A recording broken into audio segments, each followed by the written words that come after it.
నమస్తే, నేను అడ్వకేట్ శ్రీనివాస్ చౌహాన్. న్యాయ సలహాలు కార్యక్రమానికి స్వాగతం. ఈ వీడియోలో కూడా గత వీడియోలో కొంతమంది మిత్రులు అడిగినటువంటి ప్రశ్నలు ఏవైతే ఉన్నాయో చాలా వరకు చాలామందికి అప్లికేబుల్ అయ్యే ప్రశ్నలు మాత్రమే ఎన్నుకొని వాటికి సమాధానాలు ఇచ్చే ప్రయత్నం చేస్తున్నాము.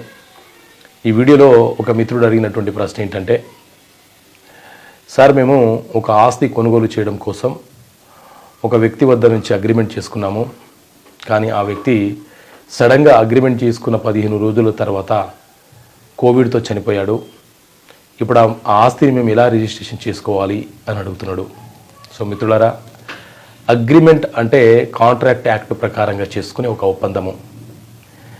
ఏ అగ్రిమెంట్లోనైనా ఇద్దరు లేకపోతే అంతకు మించిన వ్యక్తులు కూడా ఉండవచ్చు.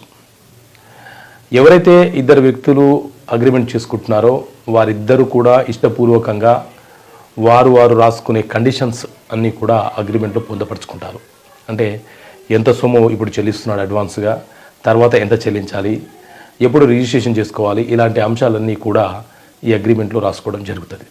అయితే ఈ అగ్రిమెంట్ రాసుకున్న తర్వాత సడన్గా మనతో ఎవరైతే అగ్రిమెంట్ చేశారో ఆ వ్యక్తి కనుక చనిపోతే మనకు హక్కులు ఉంటాయా అని అంటే ఖచ్చితంగా మనకు హక్కులు ఉంటాయి.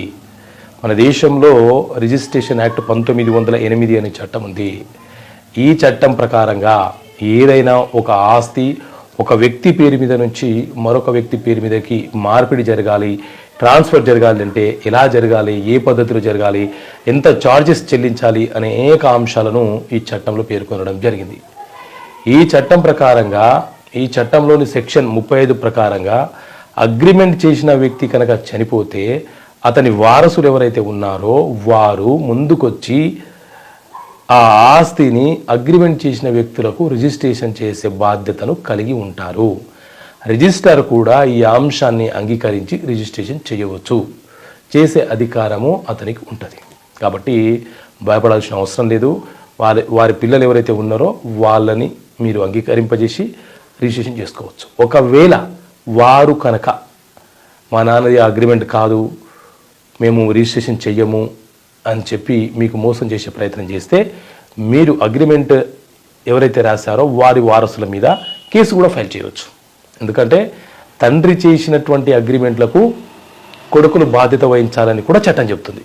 తండ్రి చేసిన అప్పులకు కూడా కొడుకులు బాధ్యత వహించాలి. అంటే తండ్రికి వచ్చే ఆస్తిలో వాటా పంచుకునే హక్కు ఎంతైతే ఉందో తండ్రి చేసిన అప్పులకు, తండ్రి ఇచ్చిన మాటలను తీర్చే బాధ్యత కూడా వారసులకు ఉంటుంది అని చట్టం చెప్పడం జరిగింది. కాబట్టి ఆ రకంగా కూడా మీరు ప్రయత్నం చేసి వారి మీద కేసు ఫైల్ చేసే హక్కు మీకు ఉంటుంది.